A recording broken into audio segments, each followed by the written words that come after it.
Period table आएगा, थोड़ा सा क्वांटम नंबर आएगा, पीरियड टेबल अच्छे से पढ़ लेना। क्या? मोल तो नॉर्मल मोलर मास मोल ये सभी तो है, और क्या है। मेन पीरियड टेबल पढ़ लेना। तो क्वेश्चन चाहिए हो तो कल 8 बजे आ जाना। 7 बजे से 8 बजे मैं दे दूँ। चलो, डीसीटी की बात करते हैं। किसकी बात करते हैं? डीसीटी। चलो, डीसीटी 1। क्वेश्चन नंबर 1 दिया था क्या? क्वेश्चन नंबर 1 का क्या आ रहा है? चेन्नई। क्वेश्चन नंबर 2, ये बताओ, क्वेश्चन नंबर 1 में किसी को डाउट है? डाल्टन एटॉमिक थ्योरी पढ़ी होगी बचपन में, क्या बोला था? सबसे स्मॉलेस्ट किसी भी अपने पास जो एलिमेंट्स होते हैं उनकी सबसे छोटी स्मॉल मैटर की सबसे छोटी यूनिट क्या होती है? एटम। एटम बोला था, एटम को फर्दर डिवाइड नहीं किया जा सकता है। उन्होंने फिर क्या बोला था कि सेम टाइप एक ही एलिमेंट के जो एटम होंगे वो आइडेंटिकल होंगे और डिफरेंट एलिमेंट के एटम डिफरेंट होंगे। किसी भी केमिकल रिएक्शन में ना तो एटम क्रिएट होंगे ना ही डिस्ट्रॉयर होंगे, एटम्स क्या होंगे? कंजर्व होंगे। एटम सबसे छोटी यूनिट है जो केमिकल रिएक्शन में पार्टिसिपेट करता है। अब 4 में से पॉइंट पढ़ लो कौन कौन से, यही तो है आपने पढ़े थे। Atoms neither be create nor be destroy, सही है। डिफरेंट एलिमेंट है डिफरेंट टाइप ऑफ एटम, सही है। एटम ऑफ एलिमेंट में have different due to presence of isotope. हाँ, ये तो उनकी फेलियर में काउंट होता था। उन्होंने क्या बोला था कि एक एलिमेंट के जो एटम होंगे सेम होंगे, लेकिन इससे आइसोटोप हो गया। कार्बन 12 कार्बन 14 है कार्बन, लेकिन एटम अलग अलग है। ये तो उनका क्या हो गया? फेलियर हो गया था। तो इसका क्या हो गया? चेन्नई। सेकंड का क्या आ रहा है बेटा? Weight of one atom uranium is 29, actual mass कितना हो जाएगा? 238, और एएमयू की वैल्यू कितनी थी? 1.67 इंटू 10⁻⁻24 ग्राम। यही आ रहा है सभी का? Very good. Question number 3, Agra. Agra Agra आ गया। क्वेश्चन नंबर 4, आगरा आया। Question number 5, Agra Agra Agra. Doubt है किसी को? ये शायद करवाया था आपको इस टाइप का एक क्वेश्चन। अब मुझे बताओ, मुझे क्या चाहिए? मॉलिक्यूलर मास चाहिए। अगर मुझे मॉलिक्यूलर मास चाहिए किसी भी मॉलिक्यूल का, तो हम निकालते कैसे? उसमें जितने भी एटम से सबका मोल वेट का सम करते कि नहीं करते? जैसे आपको सिखाया था कि मुझे यार CO2 का निकालना है, तो मैं क्या करूंगा? कार्बन। कार्बन कितने होते हैं? कार्बन एक एटम है, कोई एक एटम का 12 × 1, प्लस ऑक्सीजन कितना होता है? 16 × 2 16 × 2, यही तो होता है। एक मॉलिक्यूल के अंदर जितने भी एटम हैं उनके वेट का सम क्या कहलाता है? Molecular mass. अब क्वेश्चन ध्यान से पढ़ो, क्वेश्चन नंबर 5। क्वेश्चन नंबर 5 में दिया गया है कि एक मॉलिक्यूल है जिसके अंदर हाइड्रोजन कितने हैं? 7 है। 7 ही लिखे ना? 7 कार्बन है। एक मॉलिक्यूल है, कार्बन 7 है। ऑक्सीजन कितने हैं? 2। 2। और कोई अदर एलिमेंट है, कोई एलिमेंट है जिसके नंबर ऑफ एटम नहीं दिए हैं, उसका मास दिया गया है। कितना दिया गया है? 9.96 इंटू 10⁻⁻24। ये सब दिया गया है। अब मुझे बताओ, मैं मॉलिक्यूलर मास क्या निकालता हूं? मॉलिक्यूलर मास क्या होता है? मॉलिक्यूलर मास होगा mass of carbon plus mass of oxygen plus mass of element. यही लिखोगे नहीं लिखोगे? ये कितना हो जाएगा? 12 × 7 प्लस 16 × 2 प्लस, क्या यहाँ पे मल्टीप्लाई मल्टीप्लाई करने की जरूरत नहीं है? उन्होंने वो झंझट ही खत्म कर दिया। उन्होंने बोल दिया कि कार्बन 7 है, तो आपने 12 × 7, 12 × 7 कितना होता है? कितना? 84। डायरेक्ट वो ये भी तो बोल सकते थे कि 84 AMU इस मॉलिक्यूल में। क्या है, आप ऐसा भी तो बोल सकते हो, इतना सब ना दे के बोल दो कि कार्बन इसके अंदर 84 AMU है, तब भी तो बात सही है। आपको क्या कर रहे हैं? एक एटम दे रहे हैं, उसका मास आपको पता है, नंबर ऑफ एटम दे दी, तो आपने उसके अंदर टोटल जो एटम का वेट है वो निकाल लिया कि नहीं निकाला। या फिर डायरेक्ट ये भी दे सकते हैं कि एक मॉलिक्यूल ऐसा है कि उसके अंदर ए 4 AMU है, बी 10 AMU है, सी 15 AMU है। टोटल मास कितना हो जाएगा। अब ये नहीं, अब क्या करते यहाँ पर इसका नंबर ऑफ एटम और एटॉमिक मास देते तो मल्टीप्लाई करके आप ये निकालते उन्होंने नंबर ऑफ एटम का झंझट खत्म। उन्होंने बता दिया ए का इतना मास है। अब चाहे एक एटम हो, चाहे 2 हो, चाहे 3 हो, सबका मिला के इतना है 4। इसका कितना है 10, इसका कितना है 15। इन सब का सम करोगे कितना 29। टोटल मास कितना हो जाएगा 29 AMU। अगर वो एक एटम एटम दे रहे हैं, नंबर ऑफ एटम और मॉलिक्यूलर एटॉमिक मास दे रहे हैं, तो हम मल्टीप्लाई करके पूरा का पूरा हम उस मॉलिक्यूल में उस एटम का एटम्स का वेट निकालेंगे, या फिर डायरेक्ट उसका वेट दे सकते हैं।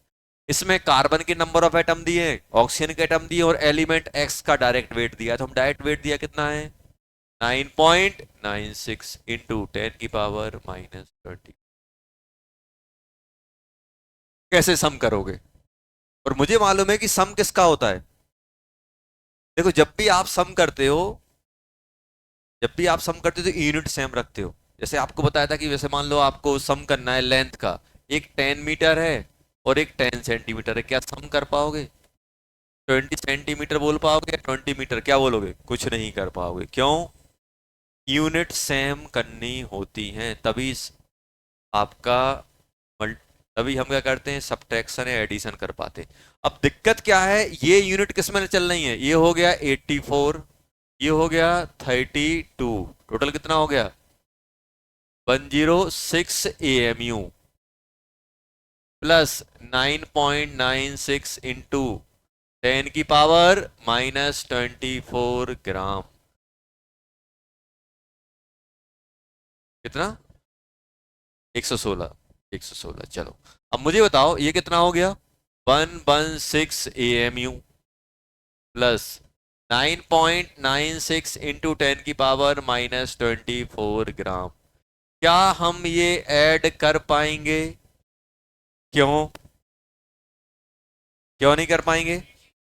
यूनिट AMU और ग्राम अलग, अगर ये ग्राम होता ऐड कर लेते, ये AMU है AMU होता तो हम कर लेते। अब यूनिट सेम करने के लिए हमें यूनिट कन्वर्ट करनी पड़ेगी, तो हम AMU को ग्राम में कन्वर्ट करेंगे, ग्राम को AMU में, ग्राम को AMU में, तो आसान हो जाएगा 116 plus 9.96 into 10⁻⁻24 divided by 0.67 into 10⁻⁻24 AMU। जल्दी सम करके बताओ, आ जाएगा 122। लगभग ये लगभग ये 6 टाइम जाता है, 6 टाइम डिवाइड होगा। आ गया समझ में। चलो फिफ्थ वाला सभी का क्लियर है, किसी को डाउट है, नहीं है। क्वेश्चन नंबर 7th नहीं दिया था, 6th नहीं दिया था, 7th, 7th चेन्नई, चेन्नई, चेन्नई। पढ़ो अच्छा क्वेश्चन।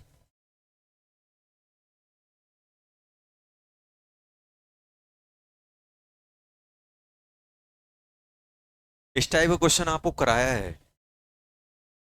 अब मुझे बताओ, मैं AMU को 1/12 की जगह 1/6 कर दूं तो AMU की वैल्यू चेंज होगी क्या, मोल की चेंज होगी। मोल तो फिक्स है भाई, 12 ग्राम में जितने एटम होंगे उतना ही मिलेगा। आप AMU को 1/12 की जगह 1/6 कर रहे हो। 1 AMU क्या होता था, 1 AMU होता था 1/12 मास ऑफ 1C12 एटम, ये होता था। अगर इसकी जगह मैं 1/6 कर दूं, मास ऑफ 1C12 एटम, तो क्या होगा। मान लो अगर ये x है तो ये कितना हो जाएगा 2x हो जाएगा। 12 से डिवाइड करोगे और x से 6 से डिवाइड करोगे तो वैल्यू डबल हो जाएगी कि नहीं होगी। तो AMU की वैल्यू चेंज हो रही कि नहीं हो रही।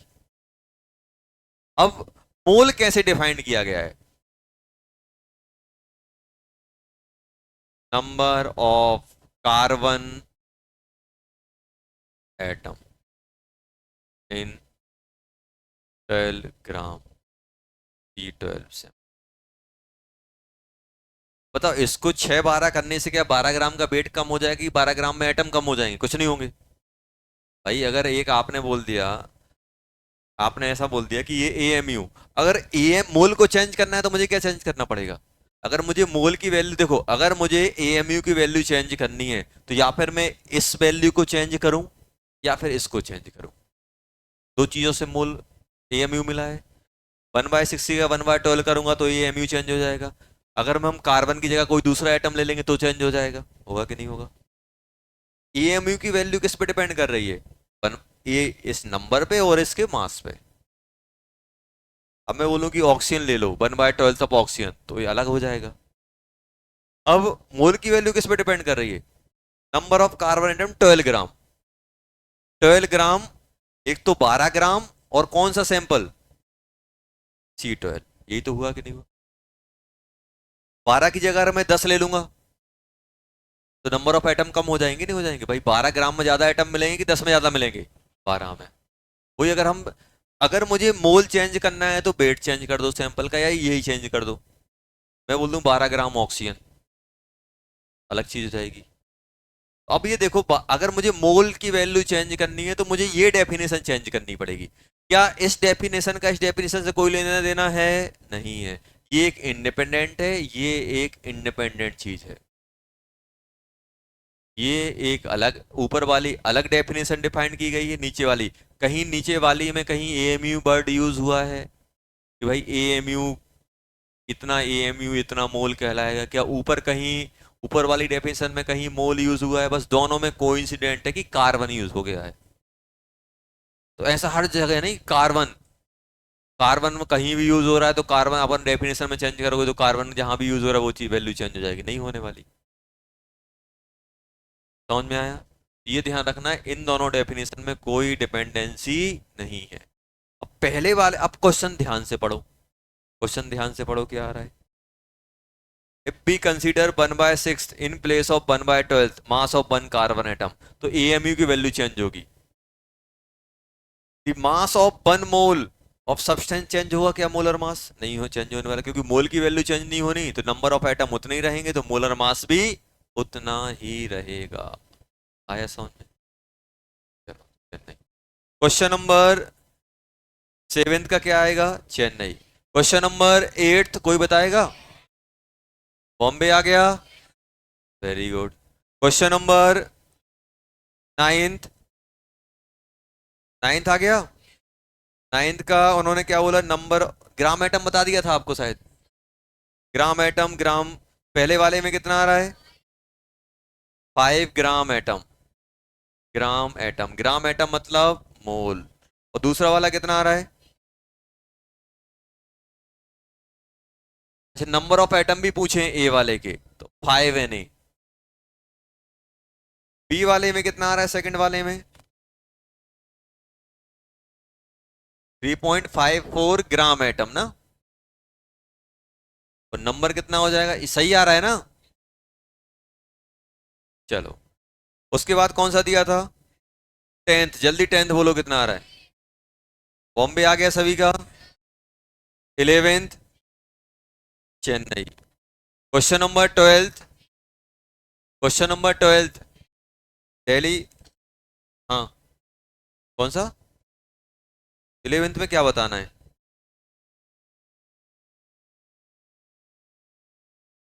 12th में क्या आ रहा है? अरे 11th इस टाइप के क्वेश्चन अपन ने किए थे ना, इस टाइप के क्वेश्चन बेटा किए हैं। देखो यहां, अगर हम बात करें तो हमने किए हैं। देखो क्या क्या बोला है उसमें, ये तो किसी भी एलिमेंट, किसी भी एटम का परसेंटेज निकालना है तो क्या निकालते हैं? नंबर ऑफ एटम लेते हैं। नंबर ऑफ एटम एक्स ले लो, आयरन 56 दिया हुआ है, नीचे क्या देते हैं? Number of atom, mass of atom, नीचे क्या होता है? Molecular mass. मॉलिक्यूलर मास कितना है? अप्रोक्सीमेट 67200 इंटू 100, यही तो करना है। और परसेंटेज कितना दिया हुआ है? 0.33। एक्स निकाल लो, यही तो बताना है। ये बताना है कि नहीं बताना है? बताना है। समझ गए? चलो, 12th हो गया। 13, 13 क्या आ रहा है? दिल्ली। हाँ, कौन सा? कौन सा? 13। अब ये बताओ तुमसे, ये वाला बन गया, फर्स्ट 10th वाला बन गया, 13 नहीं बन रहा है। 10th और 13 में डिफरेंस क्या है? 13 में दिया है कंपाउंड नाइलॉन है जिसके अंदर ऑक्सीजन कितना परसेंट है। तो परसेंट ऑफ ऑक्सीजन कैसे लिखोगे? Number of oxygen atom into atomic mass of oxygen. Number of atom कितने हैं ऑक्सीजन के? 4। एक का कितना होता है? 16। MWT नीचे आ जाएगा इनटू 100। अब ये नहीं हो पाएगा, ये कितना दिया हुआ है? ऐसा ही सेम का सेम क्वेश्चन 10 था, 10th में कार्बन था। चलो हो गया। 13 के बाद 14 हो गया, क्या आ रहा है? चेन्नई। 15, 15 आगरा आ गया, बताना है। 14, 14 बिल्कुल भी नहीं बताऊंगा, बिल्कुल भी नहीं बताऊंगा। 14 तो इज्जत का सवाल है। वो ऑक्सीजन नहीं काउंट कर पा रहे अपन पूरे मॉलिक्यूल में। ऑक्सीजन कितने हैं? ऑक्सीजन है अपने 8, 12, 15 ऑक्सीजन है इसमें। 15 ऑक्सीजन है कि नहीं है? सॉरी, 1 मिनट, 8, 24 और 3, 27। 27 ऑक्सीजन है इसके अंदर 14 में। क्या आ गया? आंसर क्या आ रहा है? ऑक्सीजन 11 है। ऑक्सीजन 11 है। अरे यार, ऐसे बोलोगे तो कैसे काम चलेगा?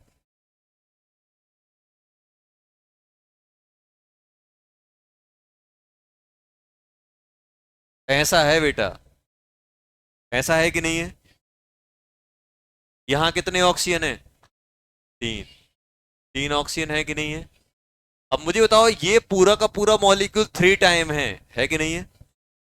ये 3 का मतलब क्या है? ये पूरा का पूरा मॉलिक्यूल अपने कितने टाइम है? 3 टाइम। यही हुआ कि नहीं हुआ इसका मतलब? अब ये पूरा का पूरा मॉलिक्यूल मेरे पास बेटा 3 टाइम है, देखो, है कि नहीं है? अब इसके अंदर ऑक्सीजन कितने हैं? 8। 8 × 3, 24। 24 + 3 कितना होता है? ये तो बोल रहे थे 27। 27 × 8 अपॉन इन सबका सम कर लेना। कर लेंगे। कैल्शियम कितने हैं टोटल इसमें? कैल्शियम कितने हैं टोटल? एक यहाँ, 3 यहाँ, 4। 40 × 4 प्लस कार्बन कितने हैं? 1, 12।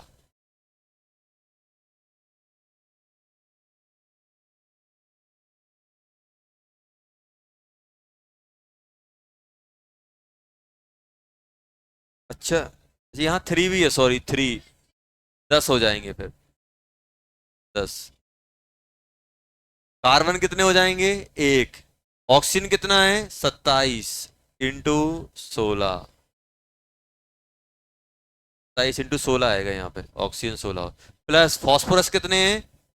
2, 6।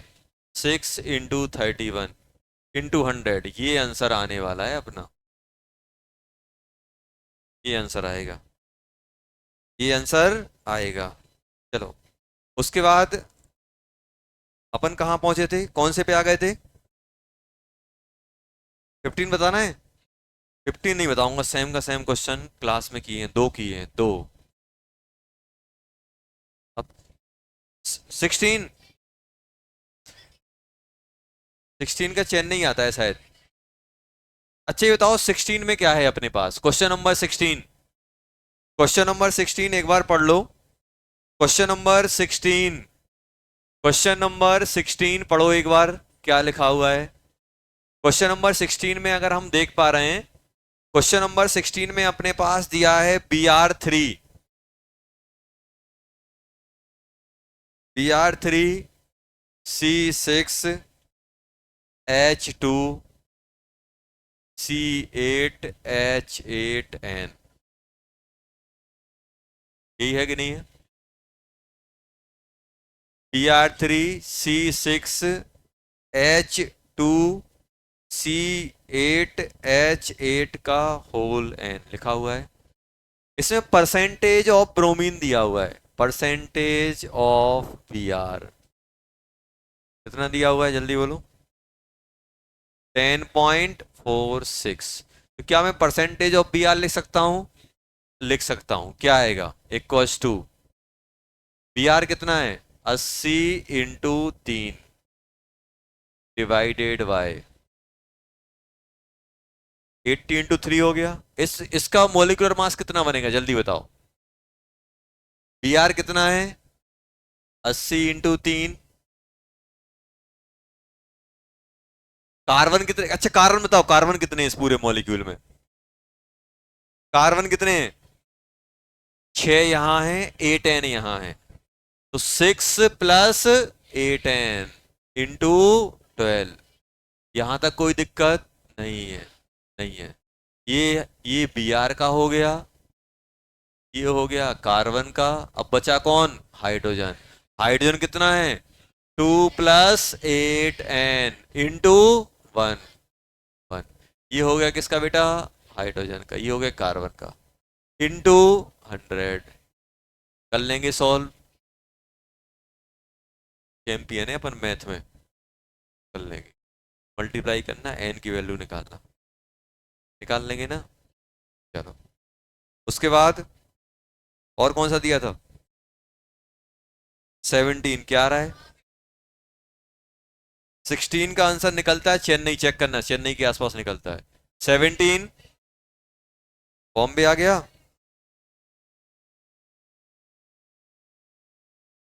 ये बताना है। 17 सबसे पहले क्या करोगे? 17 में जो इंफॉर्मेशन दे गई है उसका यूज करके मोलर मास निकालोगे। मोलर मास को वेट से मोलर मास को डिवाइड करोगे तो मोल आ जाएंगे। आएंगे कि नहीं आएंगे? कैसे आएंगे देखो। ये बताओ, अपन को मोल निकालना होता तो मोल निकालने के क्या तरीके थे? अगर आपको मोल निकालना है तो मोल निकालने का वेट अपॉन मोलर मास बताया था कि नहीं बताया था? और बताया था नंबर ऑफ पार्टिकल है तो Na से डिवाइड कर दो। अरे बताया था कि नहीं बताया था? बताया था सर। किया था कि नहीं किया था? किया था। अब अगर हमसे पूछा जाए, अगर हमसे पूछा जाए कौन सा है? 2 कार्बन एटम है, 36 equals to 12 into 3, 12 into 3 MWT into 100। क्या होगा ये? 36 36 कट गए, MWT कितना आ गया? तो 2 है। अरे यार, तो फिर भी निपटा देते हैं, 3 हो जाएगा। MWT कितना हो जाएगा, जल्दी बोलो। 200/3 हुआ कि नहीं हुआ? 200/3 हुआ कि नहीं हुआ? ये अगर एक की बात करोगे तो AMU लगा देना, और अगर मोलर मास की बात करोगे तो ग्राम पर मोल। अगर अब मुझे मोल निकालना है, वेट कितना दिया गया है बेटा? 10। 10 डिवाइडेड बाय 200/3 कितना हो जाएगा? 300/200 कितना हो जाएगा? 0.15 आ जाएगा। 0.15 आ गया। 0.15 है, बॉम्बे आ गया। आया कि नहीं आया? चलो, और कौन सा दिया था? 18 नहीं आया? 18 18 18 क्वेश्चन में क्या दिया? डेंसिटी ऑफ DNA दी हुई है and molar mass of DNA दिया हुआ है। कैसे करें इसको, मुझे बताओ। एक मॉलिक्यूल का मास निकालना है और डेंसिटी का यूज करो। डेंसिटी क्या होती है? अब आप खुद कॉमन सेंस का यूज करो कि सर डेंसिटी होती है मास बाय वॉल्यूम। अगर मुझे वॉल्यूम चाहिए, क्या करूंगा? मास को डेंसिटी, मास भी है मेरे पास, डेंसिटी भी है, वॉल्यूम निकाल ले जाऊंगा, निकाल लूंगा। अब मुझे तो वॉल्यूम किसका चाहिए? एक एटम का चाहिए कि एक मोल का चाहिए? अब मुझे बताओ, अगर वॉल्यूम मुझे एक एटम का चाहिए तो मास भी किसका पुट करना पड़ेगा? एक। अगर मुझे वॉल्यूम एक मॉलिक्यूल का चाहिए तो मास भी मुझे एक मॉलिक्यूल का पुट करना पड़ेगा। अगर मुझे वॉल्यूम एक मोल का चाहिए तो हमें मास किसका पुट करना पड़ेगा? एक मोल का पुट करना पड़ेगा। अब मुझे बताओ डेंसिटी कितनी दी गई है? डेंसिटी दी गई है कितनी बेटा? 1.1 ग्राम पर ml, ये दी गई है। और मास कितना दिया गया है? मास दिया गया है बेटा, मास दिया गया है कितना? 6 × 10⁻⁸ ग्राम पर मोल। तो ये एक मोल का है कि नहीं है? ये मास एक मॉलिक्यूल का है कि एन ए मॉलिक्यूल्स का है? एन ए मॉलिक्यूल्स का। ग्राम पर मोल लिखा है कि नहीं लिखा है? ये मास जो है ये एन ए मॉलिक्यूल का है, लेकिन मुझे क्या चाहिए? एक मॉलिक्यूल का चाहिए। क्यों? क्योंकि वॉल्यूम एक मॉलिक्यूल का पूछा गया है क्वेश्चन में। देखो क्वेश्चन में पूछा गया volume occupied by 1 DNA molecule, तो मुझे मास भी एक डीएनए का डालना पड़ेगा। लेकिन क्वेश्चन में क्या एक मॉलिक्यूल का गिवन है? नहीं, एक मोल का गिवन है। अगर मुझे एक डीएनए का निकालना है तो कितना होगा? 6 × 10⁸ डिवाइडेड बाय एन ए। ये होगा एक का। ये किसका होगा? एक का। समझ में आया क्या किया?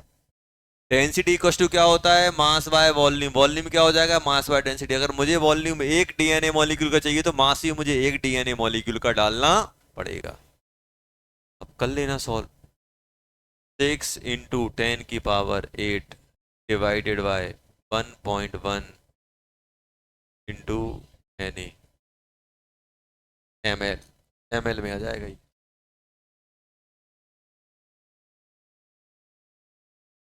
क्या आ रहा है? चलिए कर देता हूँ। करो साथ में, कितना आ रहा है? 1.1 इंटू 10, 6 × 10⁻23। 6 से 6 कट गया। ये कितना हो जाएगा? 1/1.1 इंटू 10⁻, जल्दी बोलो कितना होगा? कितना आएगा? माइनस -23 हो जाएगा। -15 आएगा। -15 आएगा। इसको सॉल्व करके 10/1.1 इंटू 10⁻−16 कर सकता हूँ। एक एक जीरो यहाँ बढ़ाओगे तो पावर एक कम हो जाएगी। पावर -15 से -16 किया जाएगा। लगभग 9 इंटू 10⁻−16 ऐसा कुछ बनेगा। 9.9 के आसपास। चेन्नई आ गया। 18 चेन्नई। और कौन सा दिया था? 19 क्या आ रहा है? 19 क्या आ रहा है? चेन्नई बताना है। चलो ये नहीं बताऊंगा यार, लिखा हुआ है। परसेंट नहीं निकाल पाते अपन। Mass of neutron is double.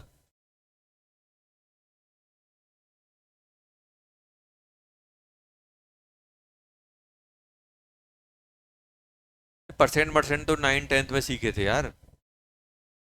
H2O है।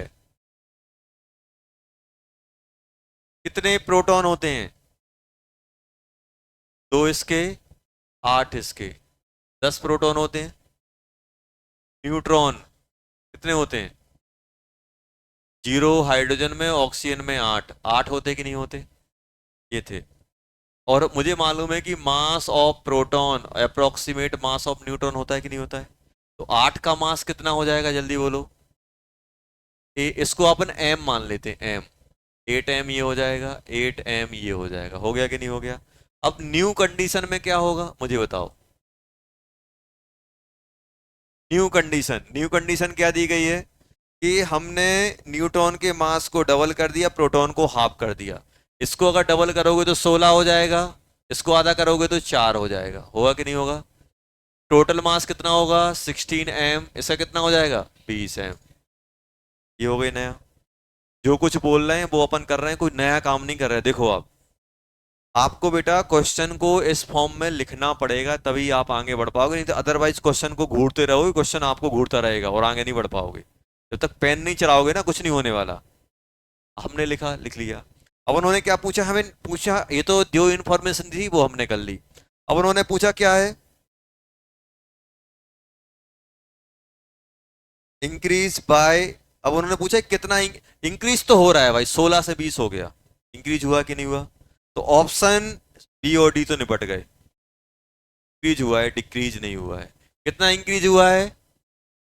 16 था, 20 हो गया, 4 एम से इंक्रीज हुआ, और इनिशियली कितना था? 16 एम इंटू 100। ये होगा कि नहीं होगा? कितना इंक्रीज हो गया? 30%, खत्म। आ गया?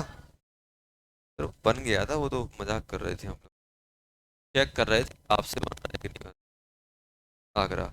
उसके बाद बस, चलो।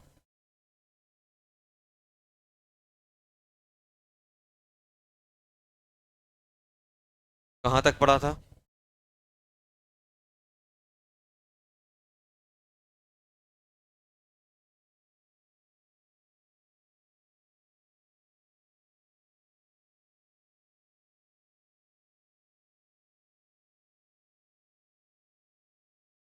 कहाँ जा रहे हो? ब्रेक किस लिए हुआ था? डस्टर मार दूंगा तुम्हें तो। ब्रेक, आधे घंटे का ब्रेक खाया है और इसको 10 मिनट में बाहर भागना है। बैठो। अगली बार से फंस गए ना।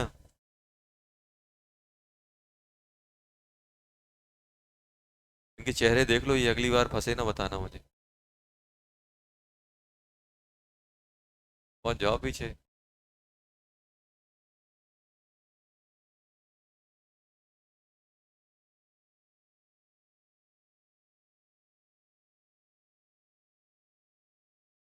चलो।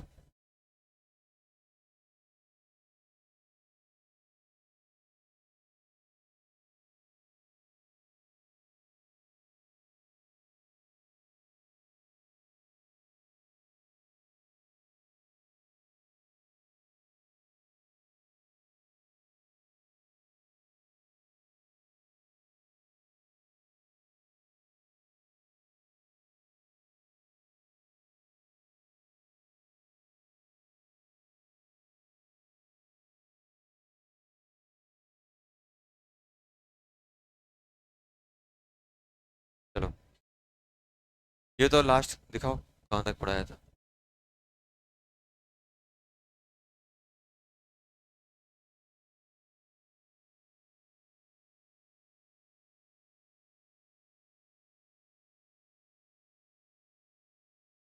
क्वेश्चन भी कराए थे ना मोल वाले, कहाँ लिखे थे उन्हें? हाँ, कौन कौन से क्वेश्चन हुए थे? क्वेश्चन।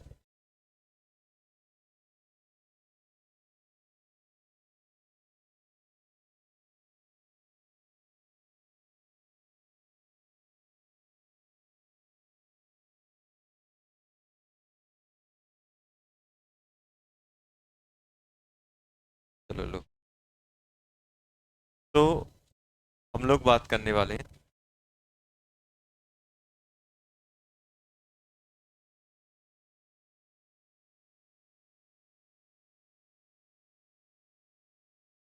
देखो यहाँ, जैसे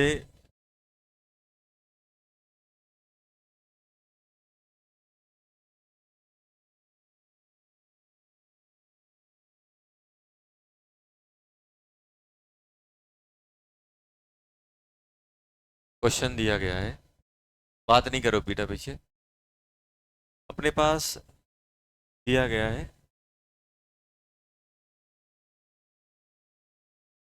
find the number of molecules of H2O in 100 ml।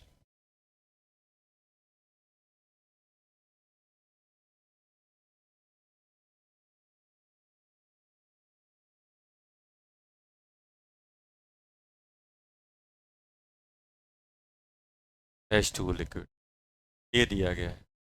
Find the number of molecules of H2O, H2O के मॉलिक्यूल निकालना है इन 100 ml ऑफ लिक्विड H2O दी।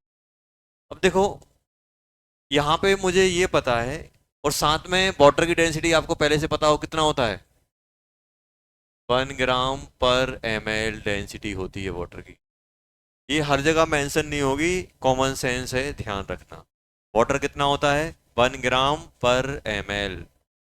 अब मुझे मोल्स, देखो नंबर निकालना है मतलब मोल्स निकालना है। अगर मेरे पास मोल्स होंगे तो मैं नंबर बता दूंगा, अगर मेरे पास मोल्स होंगे तो उसको Na से मल्टीप्लाई करके नंबर बता दूंगा। मतलब इनडायरेक्टली मुझे क्या निकालना है, मोल्स ही निकालना है। लेकिन मोल्स निकालने के मेरे पास दो ही तरीके हैं, या फिर मैं वेट को मोलर मास से डिवाइड करूं या नंबर ऑफ पार्टिकल को Na से डिवाइड करूं। ना मेरे पास वेट है ना नंबर ऑफ पार्टिकल, तो मैं क्या करूंगा, मैं कहीं से वेट की जुगाड़ करूंगा। मेरे पास क्या है, वॉल्यूम है और डेंसिटी है। डेंसिटी और वॉल्यूम के कॉम्बिनेशन से मैं मास निकाल सकता हूँ, वेट निकाल सकता हूँ। तो सबसे पहले हम लोग क्या करेंगे, वेट निकालेंगे। अगर हम लिखें यहाँ पे, तो डेंसिटी इक्वल टू क्या होता है, मास बाय वॉल्यूम। क्या होता है बेटा, mass by volume. Mass by volume, mass equal to क्या हो जाएगा, डेंसिटी इंटू वॉल्यूम। तो डेंसिटी कितनी है, 1, वॉल्यूम कितना है, 100। देखो डेंसिटी कितनी है, 1 ग्राम पर ml, वॉल्यूम कितना है, 100 ml। तो ml से ml कट गया कि नहीं कट गया, ml से ml कटा, कट गया। कितना हो जाएगा, 100 ग्राम। 100 ग्राम हुआ कि नहीं हुआ। क्या यहाँ से मैं मोल निकाल सकता हूँ, हाँ सर निकाल सकते हो। मोल इक्वल टू क्या हो जाएंगे, वेट बाय mWt। वेट कितना है, 100 बाय मोलर मास कितना है, 18 ग्राम पर मोल होता है कि नहीं होता है, 18 ग्राम पर मोल। कितना हो जाएगा, 100/18 कितना हो जाएगा, 1.5 मोल। 1.55 यही आएगा ना, 5.5 सॉरी, 5.5 आया कि नहीं आया।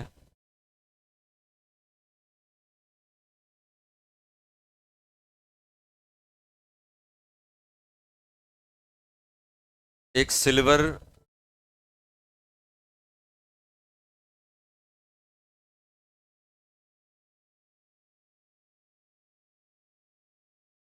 सिल्वर की ब्रिक है,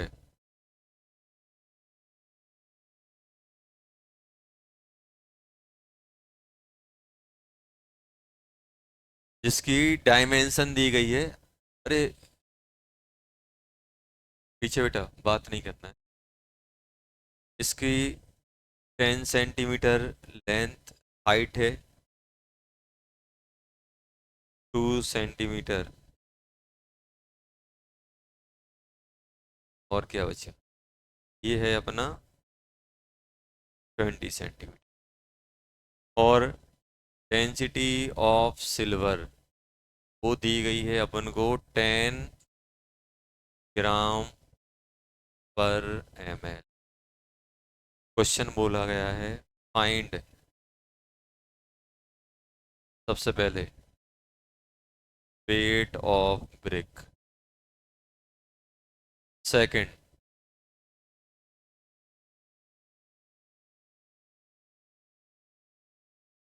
number of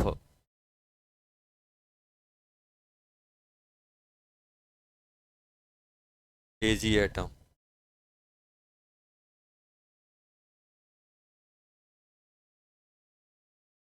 length width height, length width height, height सब दिया हुआ है, 10 2 सेंटीमीटर।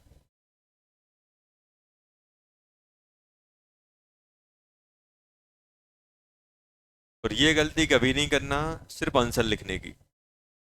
बहुत पछतावा होता है लाइफ में, जब रिवीजन करने बैठते हैं सॉल्यूशन होता है क्वेश्चन का पता ही नहीं होता है। तो प्रॉपर क्वेश्चन प्रॉपर आंसर, और अलग कॉपी में बिल्कुल नहीं लिखना है, जिसमें आपके नोट्स हैं उसी में लिखना है। क्योंकि आप रिवाइज करने बैठोगे दो कॉपी थोड़ा एक साथ खोलोगे, खोलोगे एक ही खोलोगे। जितना हो सके कंटेंट एक ही जगह सिंक्रोनाइज करके रखने की कोशिश करो। क्योंकि आज तो आपको पता है कि इस चीज का सॉल्यूशन मेरा यहाँ है, इसमें क्वेश्चन है। 5 महीने बाद आपको पता नहीं रहेगा कि मोल की कितनी कॉपियां हैं, कितने क्या हैं। तो आपकी जो क्लास नोटबुक होती है उसी में क्वेश्चन, उसी में आंसर, उसी में थ्योरी, सब कुछ होना चाहिए। एजी का मोलर मास में फंस रहे होगे। एजी का मोलर मास कितना होता है? Atomic mass. Atomic mass of AG, ये कितना होता है? 108 यू, यूनिफाइड मास। चलो,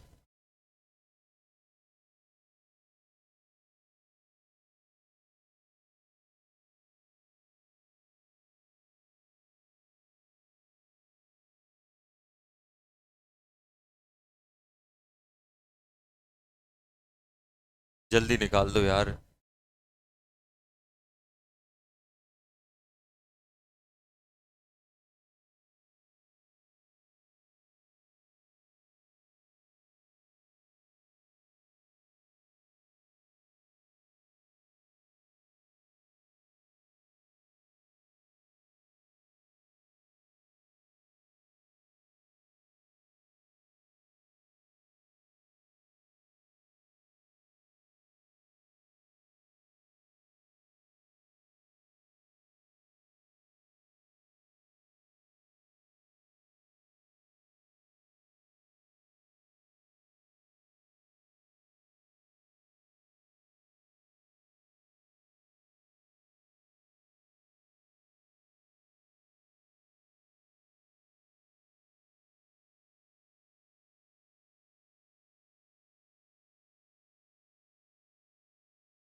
चलो,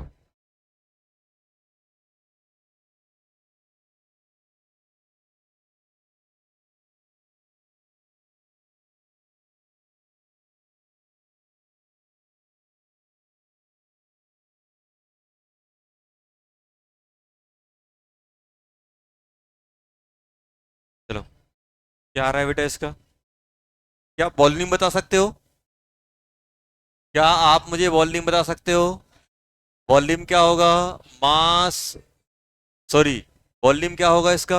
length into breadth into height. क्या बन जाएगा? 2 इंटू 20 इंटू 10, यही होगा। कितना हो गया? 400 सेंटीमीटर क्यूब। 400 centimetre cube. और होता क्या है, 1 सेंटीमीटर क्यूब 1 ml के बराबर होता है, ये ध्यान रखना। 1 सेंटीमीटर क्यूब 1 ml के बराबर होता है। 1 सेंटीमीटर क्यूब मतलब क्या होता है? 1 सेंटीमीटर का क्यूब।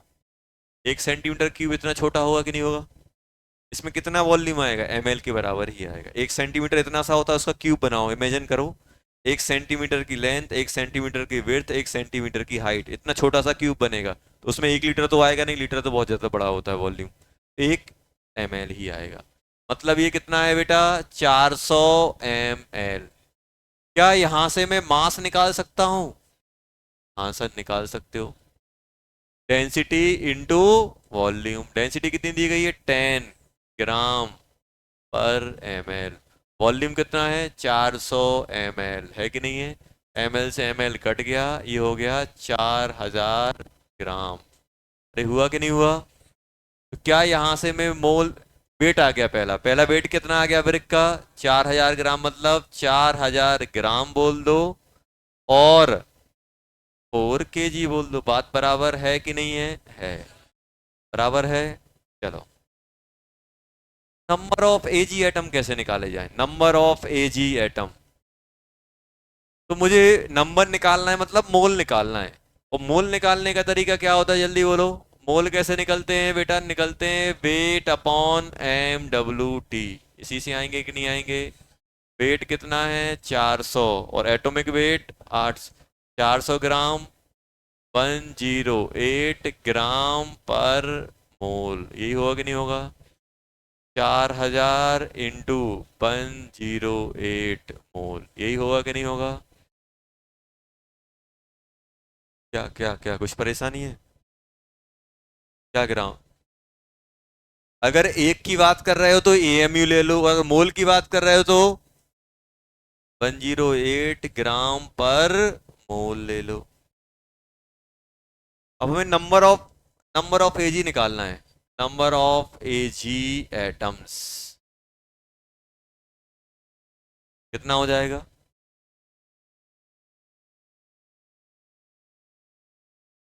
एन ए कितना होगा?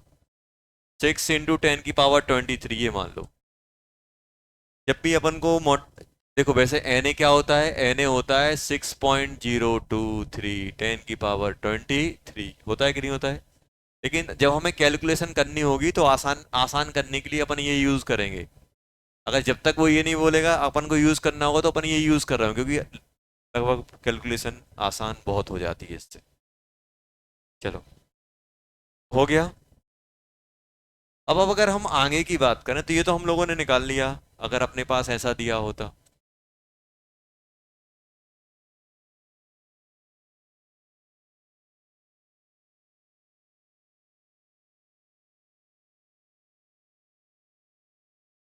क्वेश्चन दिया है, sample contain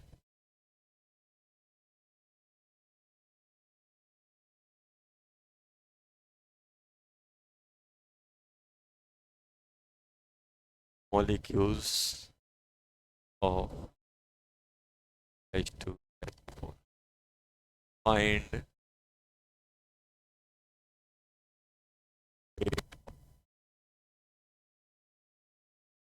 sample, find the weight of sample. जल्दी करो, दिखाई नहीं दे रहा है? चलो लिख लो, मैं बोल देता हूँ।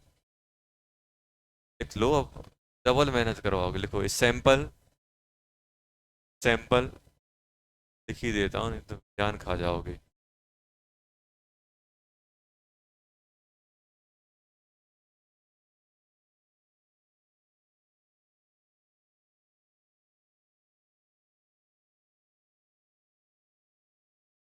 ट्वेंटी फोर कर दो ये।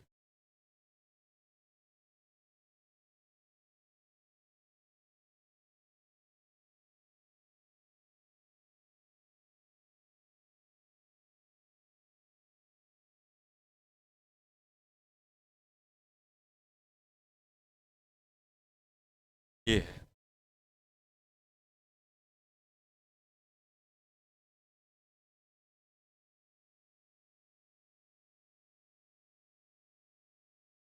एन ए की वैल्यू क्या मानोगे?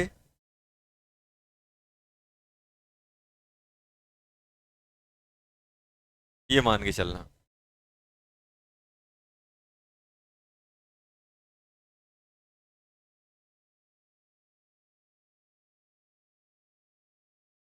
चलो,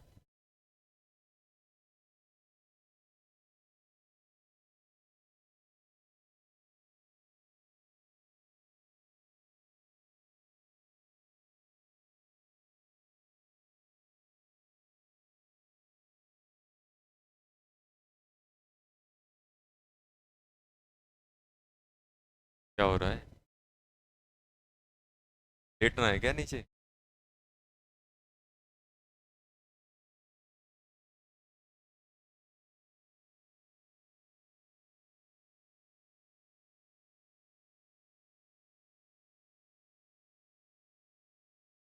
बहुत सारी जगह ऑनलाइन क्लास चल रही है। मजा आ हमारी भी चालू कर दो सर। आराम से लेट के उल्टे लटक के देखेंगे हम, रात में दिन में। क्यों? मजा आ जाएगा सर। हमारी फीलिंग को समझिए सर। पहले तो मोबाइल ही चलाने को मिल जाता था, अब पेरेंट्स ने वो भी ले लिया है। तब जितनी फ्रीडम थी वो हमारी ख़त्म कर दी गई है। बंदी बना के रख दिया गया है। कोचिंग से घर, घर से कोचिंग। जिंदगी तबाह है।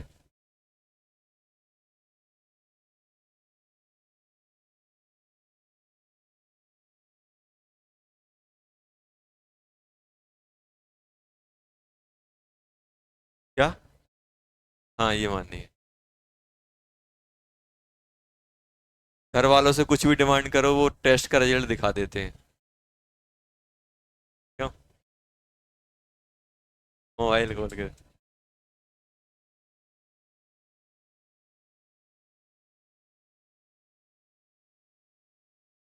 टेस्ट का रिजल्ट, क्यूज का रिजल्ट।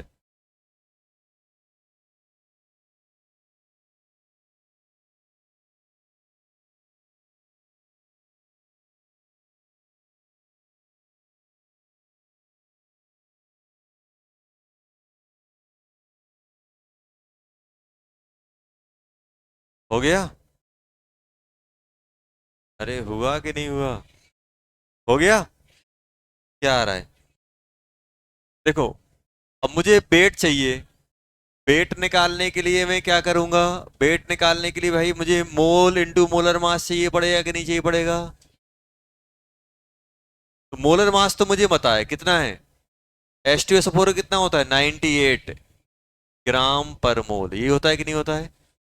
हाइड्रोजन का 2, सल्फर का 32, ऑक्सीजन का 16 इंटू 64। कम करो। 98, 98 आ गया। अब ये मोल कहाँ से निकाला जाए? नंबर ऑफ पार्टिकल कितना है? 1.8 इंटू 10 की पावर 24 डिवाइडेड बाय 6 इंटू 10 की पावर 23। कितना हो जाएगा? 3। 3 इंटू 98 ग्राम, 294 ग्राम। सभी का ये आ गया। Very good. चलो, अब हम बात कर रहे हैं, ध्यान देना बेटा यहाँ पे। एक चीज ध्यान देना, अब हम लोग बात करने वाले हैं गैसियस सैंपल।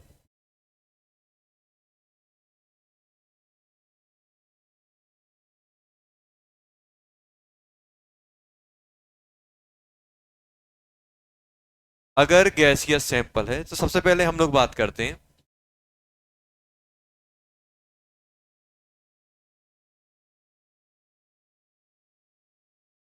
कोई एक कंटेनर रहेगा।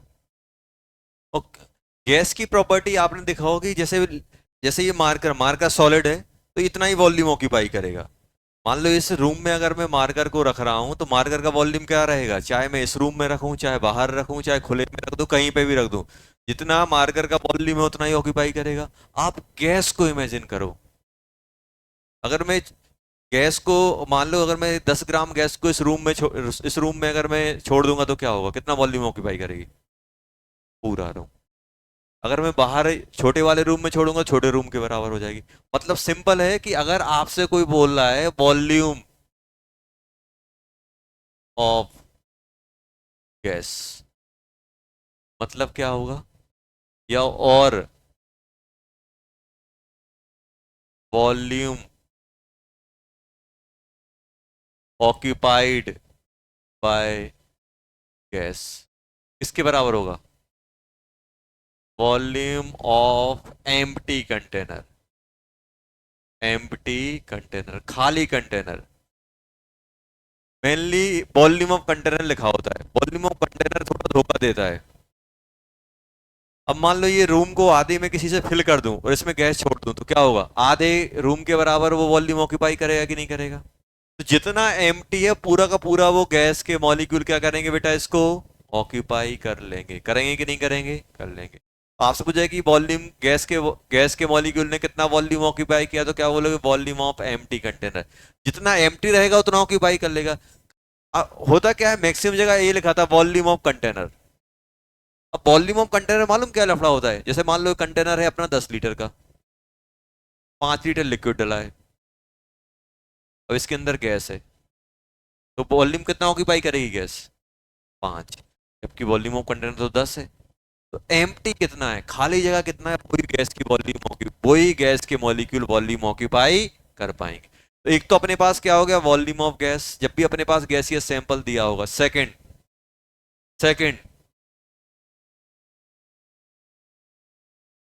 Pressure exerted by gaseous molecule, pressure of gaseous molecule। अब ध्यान देना सर, ये प्रेशर किस प्रेशर की बात चल रही है? अब देखो होता क्या है, आपको मालूम है कि गैस के मॉलिक्यूल में रैंडम मोशन होता है, तभी वो यहां से आप गैस के मॉलिक्यूल को यहां पे छोड़ोगे वहां तक पहुंच जाएगी। मार्कर को यहां रखा है, वहां चला जाएगा, वहां चला जाएगा, दिक्कत हो जाएगी। दूसरे दिन आप यहाँ नहीं बैठोगे सर, चीजें अपने आप मूव करती हैं, यहाँ कुछ लफड़ा है। और गैस के मॉलिक्यूल को जरूरत पड़ती है मूव करने की? नहीं। आप यहाँ पे गैस के मॉलिक्यूल को रिलीज करोगे, कुछ टाइम बाद यहाँ पे अगर मैं स्प्रे करूंगा, अपने आप पूरे में मूव कर जाएगी, स्मेल जो भी है पूरे में मूव कर जाएगी। तो ये क्यों मूव कर रही है? क्योंकि गैस के मॉलिक्यूल में क्या है, रैंडम मोशन। सॉलिड लिक्विड के मॉलिक्यूल ने क्या किया, एक दूसरे को पकड़ के रखा हुआ है, अट्रैक्ट करके रखा हुआ है। लेकिन गैसियस फॉर्म में मॉलिक्यूल में इतना अट्रैक्शन नहीं होता है कि वो उनको रोक सके। मॉलिक्यूल धीरे धीरे करके मूव करके पूरे में फैल जाते हैं। अब मुझे बताओ, गैस के मॉलिक्यूल मूव कर रहे हैं, जैसे दिख तो नहीं रहे, इमेजिन करो कि यहाँ पे आपको गैस के मॉलिक्यूल इमेजिन करो बड़े बड़े से दिख रहे हैं। अब गैस के मॉलिक्यूल मूव कर रहे हैं, अब मूव करेंगे तो उनको थोड़ा ये दिख रहा है कि भाई यहाँ पे बॉल है, मैं यहाँ पे टकराऊंगा सिर फूट जाएगा।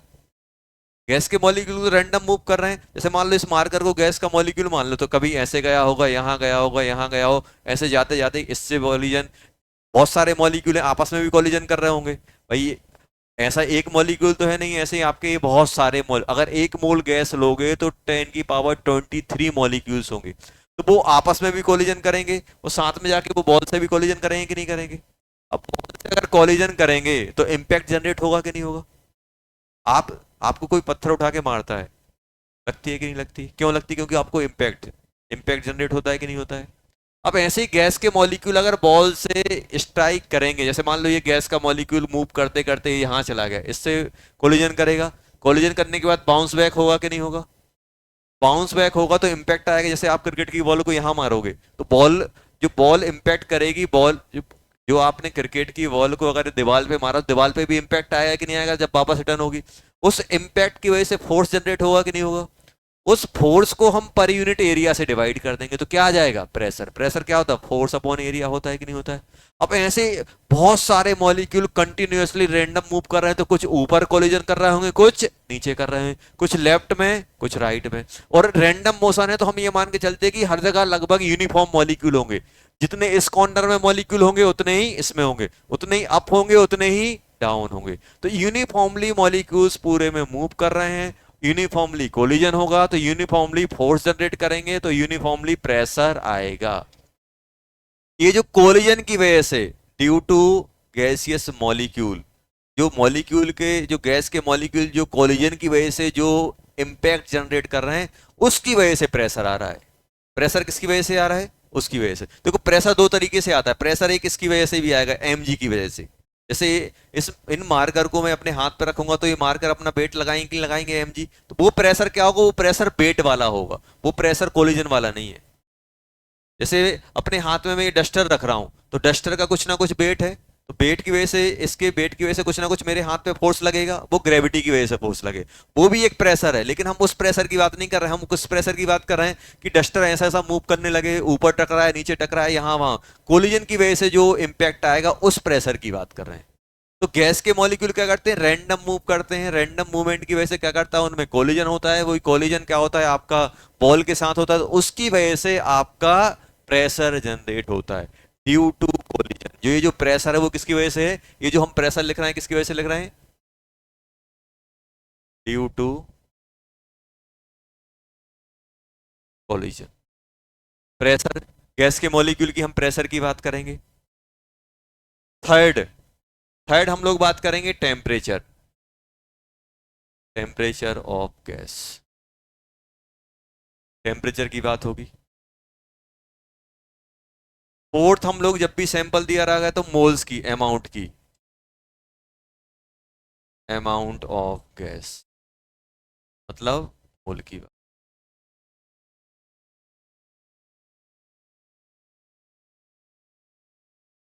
Temperature of gas, amount of gas. अभी तो टेम्परेचर, जैसे आप ही बताओ, आपको ये एसी की हवा ठंडी लग रही है, क्यों लग रही है, ऐसा क्यों हो रहा है, ठंडी हवा दे रहा है, ये तो हर कोई बोल देगा, जो बाहर बैठा है वो भी बोल देगा ठंडी हवा दे रहा है। एक्चुअली देखो, जो टेम्परेचर होता है वो एनर्जी के टर्म में मेजर किया जाता है। हो क्या रहा है कि यहाँ पे कुछ ऐसी, मतलब उसके अंदर गैस को एकदम से एक्सपांड किया जा रहा है, एक्सपांड की वजह से टेम्परेचर डाउन हो रहा है। अब जो वहां से गैस निकल रही है उसका टेम्परेचर कम है, जो अंदर गैस है उसका टेम्परेचर ज्यादा है। ज्यादा है कि नहीं है। आप यहाँ पे क्या हो रहा है, एकदम से वहां से निकले, तो अब ये टेम्परेचर क्या है, टेम्परेचर मतलब सिंपल हम ये बोल सकते हैं कि उसके पास एनर्जी कम है, गैस के पास, गैस के पास एनर्जी कम है तो उसका टेम्परेचर डाउन है। अब वो आपसे कोलिजन करेगी, आपका टेम्परेचर ज्यादा है और गैस का कम है, जैसे ही आपसे कोलिजन करेगी तो वो हीट आपसे एब्जॉर्व करेगी, तो आपको ठंडा ठंडा लगेगा। जब हीट आपसे निकलती, जब आप हीट रिलीज करते तो एनर्जी कम होती, आपका टेम्परेचर डाउन होता है, तो चीजें आपको ठंडी लगती है। वही अगर कोई गर्म हवा आपसे, अगर आप गर्म हवा आपसे स्ट्राइक करेगी तो क्या होगा, वो आपको हीट ट्रांसफर करेगी, तो आपको एकदम गर्म गर्म टाइप का लगेगा। तो होता क्या है, अगर हम टेम्परेचर की बात करें तो टेम्परेचर ऑफ गैस, तो हर एक, जैसे मान लो इस रूम में गैस है तो उसका कुछ ना कुछ टेम्परेचर रहा होगा।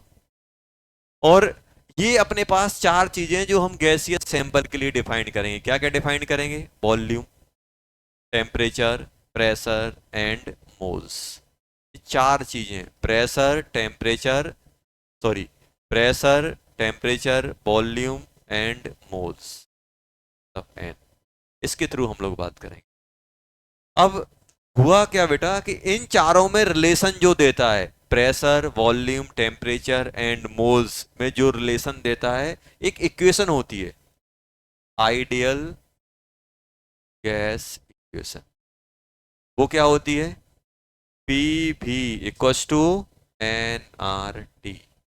ये इक्वेशन ध्यान रखना है, सिर्फ किसके लिए, गैस के लिए लगती है, कौन सी, आइडियल गैस। अभी आइडियल गैस क्या होती है बस ये ध्यान रखो, गैस के लिए लगती है। P V equals to N R T, pressure, volume, moles, R gas constant होता है, टी टेम्परेचर। ये इन चारों में जो रिलेशन देता है उस इक्वेशन को क्या बोलते हैं, आइडियल गैस इक्वेशन। अब यहां पे मैं थोड़ा लिख रहा हूं कौन सी चीजें क्या क्या होती हैं। यहां पे अगर हम पी की बात करें तो क्या होता है,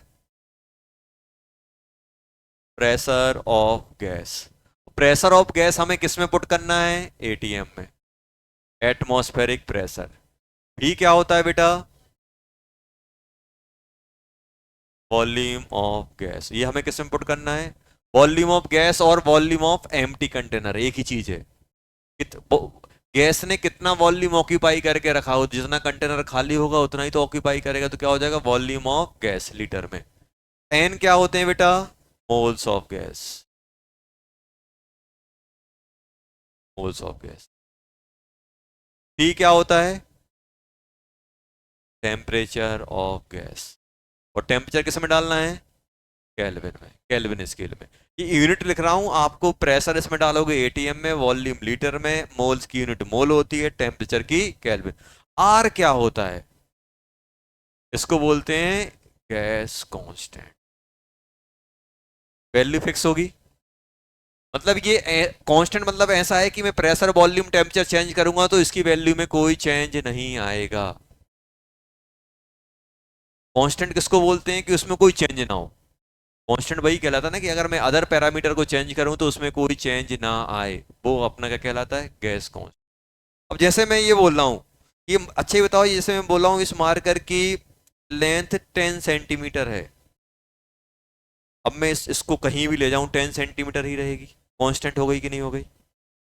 अब मैं बोल रहा हूँ नहीं सर 10 सेंटीमीटर, देखो जैसे मैं बोल रहा हूँ ध्यान से सुनना यहाँ पे, ये मार्कर है मेरे पास 10 सेंटीमीटर का, इसको क्या मैं 0.1 मीटर बोल सकता हूँ। अब आप बोलोगे नहीं सर कांस्टेंट कैसे, 10.1 के बराबर कैसे, कांस्टेंट होता तो 10 ही होता। ये value change, numerical value change कैसे हुई, क्योंकि आपने यूनिट चेंज कर दी, वैल्यू बराबर है ये, वैल्यू क्या है, बराबर। अगर कोई कांस्टेंट की न्यूमेरिकल वैल्यू चेंज करनी है तो कांस्टेंट की यूनिट चेंज कर दो। जैसे मैं हाइट की बात कर रहा हूँ, 10 सेंटीमीटर है इसकी हाइट, 10 सेंटीमीटर है, या फिर मैं 0.1 बोलूं। अब एक बच्चा बोलेगा नहीं सर 10 और 0.1 कैसे बराबर हो सकते हैं, आप तो बोला कांस्टेंट है, फिक्स होंगे, तो आपने यूनिट अलग अलग ले ली, वैल्यू तो वही है, वैल्यू वही है। अब जैसे आर की बात करें, आर कांस्टेंट है, अब होता क्या है, अगर हम आर की वैल्यू की बात करें तो क्या होगा, 0.0821। अब मुझे आर, आपने यूनिट एंड डायमेंशन पढ़ा होगा, आर की वैल्यू क्या होती है, आर क्या बन जाएगा, P V by N T, यही बनेगा कि नहीं बनेगा। पी की यूनिट क्या है, एटीएम, वॉल्यूम की क्या है, लीटर, मोल की क्या है, मोल, टेम्परेचर की क्या है, केल्विन, ये हो गई आर की यूनिट। अब कोई आपसे बोल रहा है नहीं मुझे प्रेशर एटीएम में नहीं, मुझे प्रेशर किस में पुट करना है, पास्कल में पुट करना है, तब क्या करें। तो अब ये न्यूमेरिकल वैल्यू चेंज होगी कि नहीं होगी, लेकिन वो वैल्यू और ये वैल्यू यूनिट के, यूनिट चेंज करने पे न्यूमेरिकल वैल्यू चेंज होगी, लेकिन वो अपना कांस्टेंट कांस्टेंट रहेगा। तो अगर आप इसको ऐसे कर रहे हो तो और ये भी पुट कर सकते हो, क्या पुट कर सकते हो, 8.314 pascal metre cube, volume metre cube में डाल दिया, मोल केल्विन, ये भी कर सकते हो। ये आर की यूनिट की बात कर रहा हूं, केमिस्ट्री में अपन हर बार ये यूज करेंगे ये वाला, और इसी को आप लिख सकते हो 8.314 जूल पर मोल केल्विन, ये आप लिख सकते हो। और इसको अपन कैलकुलेशन के हिसाब से थोड़ा इजी करने के लिए 1/12 बोल देंगे, लगभग अप्रोक्सीमेट वैल्यू 1/12 होती है। 1 को 12 से डिवाइड करो 0.08 के समथिंग बनता है। और इसको न्यूमेरिकल वैल्यू को आसान करने के लिए कहीं कहीं 25/3 भी बोला जाता है, क्या बोला जाता है, 25/3 इसको। बस ये क्या है, कैलकुलेशन आसान करने का तरीका होता है, और केमिस्ट्री में अपन ये यूज कर, ऐसा नहीं बोलना सर ये वैल्यू अलग है, ये वैल्यू, यूनिट चेंज की है तब ये न्यूमेरिकल वैल्यू चेंज हुई, ये कांस्टेंट कांस्टेंट ही है। कोई आपसे बोले इस सैंपल में वॉल्यूम को चेंज करूंगा क्या आर चेंज होगा, नहीं होगा, क्योंकि ये कांस्टेंट है। वॉल्यूम चेंज करोगे तो प्रेशर, मोल्स, टेम्परेचर ये कुछ चेंज हो जाएंगे, और कुछ ऐसे चेंज होंगे कि आर फिक्स रहेगा, गैस कांस्टेंट बोलते हैं। ये वैल्यू 0.0821 एटीएम लीटर मोल पर केल्विन और 8.314 pascal metre cube mole kelvin, metre cube लिख लो जल्दी। तो पीवी इक्वल टू एनआरटी आप किस में लगा सकते हो, गैसियस सैंपल में लगा सकते हो।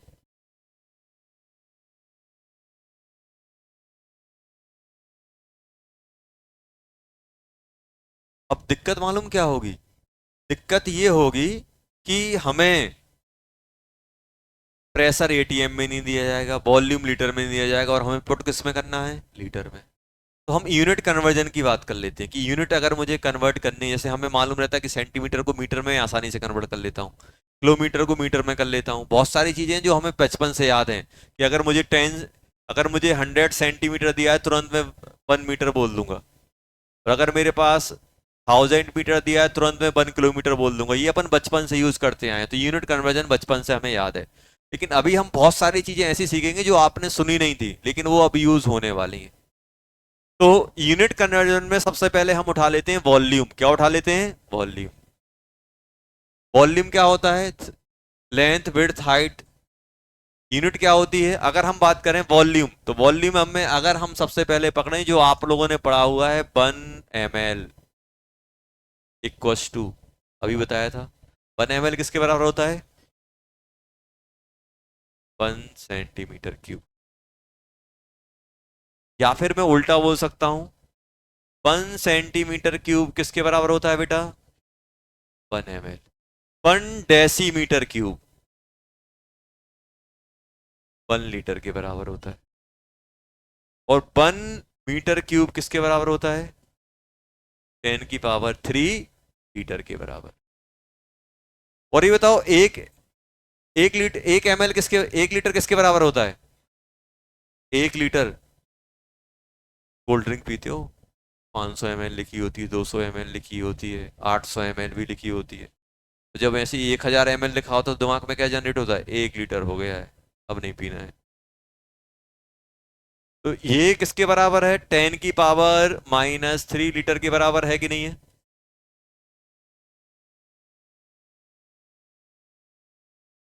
याद रख। देखो निकालना आसान है। कैसे? देखो, अगर आप अटक जाओ तो क्या करना है, आपको इतना पता है यार कि 1 सेंटीमीटर किसके बराबर होता है? 1 ml। और 1 सेंटीमीटर को सीसी बोलते हैं, सीसी। 250 सीसी की बाइक, सीसी मतलब क्या होता था? Centimetre cube. इसको सीसी भी बोला जाता है। क्या बोला जाता है? सेंटीमीटर क्यूब को सीसी भी लिखा जाता है। सी मतलब सेंटी, सी मतलब क्यूब। सेंटीमीटर क्यूब सीसी भी लिखा जाता है। आपसे बोल दे 100 सीसी, मतलब ये किसको रिप्रेजेंट कर रहा है? 100 सेंटीमीटर के क्यूब को रिप्रेजेंट कर रहा है। किसको रिप्रेजेंट कर रहा है? 100 सेंटीमीटर के क्यूब को। समझ गए? तो हम लोगों ने ये पढ़ा। अब देखो कन्वर्ट कैसे करते हैं, कन्वर्ट कैसे करते हो मुझे ये मालूम है। अच्छा मुझे ये बताओ, जैसे मुझे कन्वर्ट करना है, यूनिट कन्वर्ट करना है। जैसे मैं आपसे बोल रहा हूं मुझे पता है यार 1 मीटर किसके बराबर होता है? जैसे 1 मीटर किसके बराबर होता है? 100 सेंटीमीटर। और 10 डेसीमीटर के बराबर होता है। ये होता है। ये सही लिखा है कि नहीं लिखा? अब मुझे मालूम है कि 1 सेंटीमीटर क्यूब किसके बराबर है? 1 ml। तो क्या मैं ऐसा कर सकता हूं, 1 सेंटीमीटर किसके बराबर होगा? 1 सेंटीमीटर किसके बराबर होगा? 1/10 डेसीमीटर के बराबर होगा कि नहीं होगा? होगा कि नहीं होगा? और इसको हम चालाकी से ऐसा लिख सकते हैं, इसको मैं ऐसा लिख सकता हूं, 1 सेंटीमीटर का क्यूब ऐसा लिख सकता हूं। 1 ml लिख सकता हूं कि लिख सकता? और 1 सेंटीमीटर कितना है? 1/10। 1/10 डेसीमीटर का क्यूब। ये 1 ml हुआ कि नहीं हुआ? ये कितना बन गया? Decimetre cube upon 10⁻³ equals to 1 ml। तो 1 डेसीमीटर क्यूब इक्वल्स टू कितना आ गया? जल्दी बोलो। 10⁻³ ml। और 10⁻³ ml कितना होता है? 1 लीटर। देखो ये तो लिखा है, लिखा है कि नहीं लिखा?